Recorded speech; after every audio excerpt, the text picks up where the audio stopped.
Hello everybody, welcome back to the fourth episode of the Dark Reality.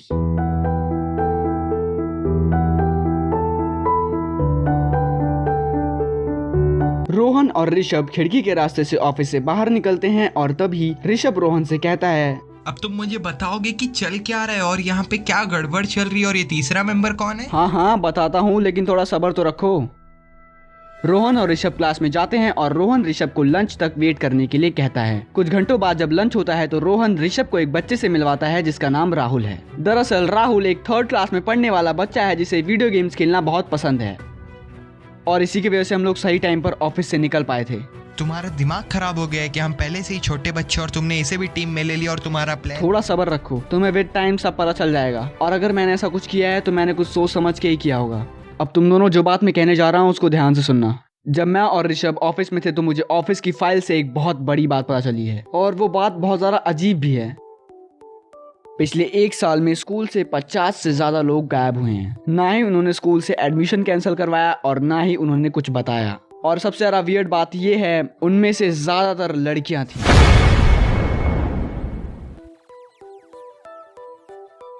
हालांकि उनमें से कुछ लड़के भी थे लेकिन मेजॉरिटी वॉज गर्ल्स।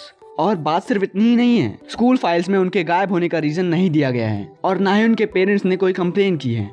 क्या वो भी भूमिका की तरह? नहीं, ऐसा कहीं स्पेसिफिकली लिखा तो नहीं है, लेकिन मुझे लगता है कि भूमिका वॉज अ स्पेशल केस। क्या तुम लोगों को कुछ समझ आ रहा है? क्या कहना चाहते हो? Someone is targeting our school and its students. बस हम ये नहीं जानते हैं कि वो कौन है और ये पता करने के लिए हमें थोड़ी बहुत इन्वेस्टिगेशन करनी होगी इस मामले में। ये कुछ बच्चों के नाम की लिस्ट है जो कि स्कूल से कुछ टाइम पहले ही गायब हुए थे। इनके नाम के आगे इनकी क्लासेस भी लिखी हुई हैं। हम लोगों को इनकी क्लासेस में जाकर इनके क्लासमेट से इनके बारे में पूछना है और इनके बारे में पता लगाना है। और राहुल, तुम अपनी क्लास में जाओ और जो मैंने कहा है वो किसी को पता नहीं चलना चाहिए। हाँ, तुम मुझ पे भरोसा कर सकते हो, मैं किसी को नहीं बताऊंगा। वैसे मुझे गेम खेलने जाना है। मुझे अभी भी शक है कहीं ये सारी चीजें खराब न कर दे। तुम चिंता मत करो, जो मैंने कहा है उसे ध्यान से करना। आज शाम को पार्क में मिलते हैं।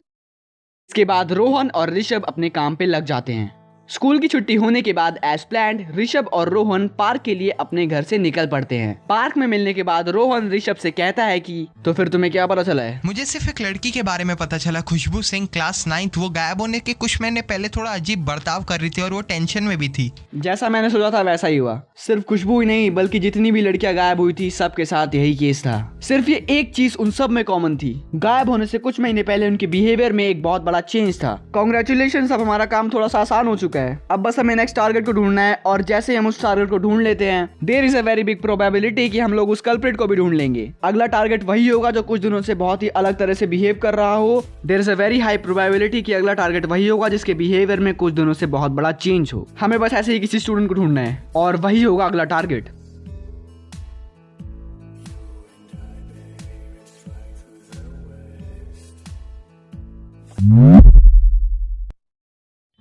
अगर ऐसा ही है तो दीदी भी कुछ टाइम से ऐसा ही बर्ताव कर रही है। What? पर मैंने रिया से कुछ दिनों पहले ही तो बात की थी और वो ठीक भी लग रही थी। ये रिया का भाई है और तुमने मुझे पहले क्यों नहीं बताया? उसका भी टाइम नहीं है ऋषभ, हमें पता करना होगा इस चीज के बारे में। रिया की जान खतरे में है। ऋषभ, तुम रिया को इसके बारे में कुछ भी नहीं बताओगे। मैं समझ गया हूँ कि अब हमें आगे क्या करना है।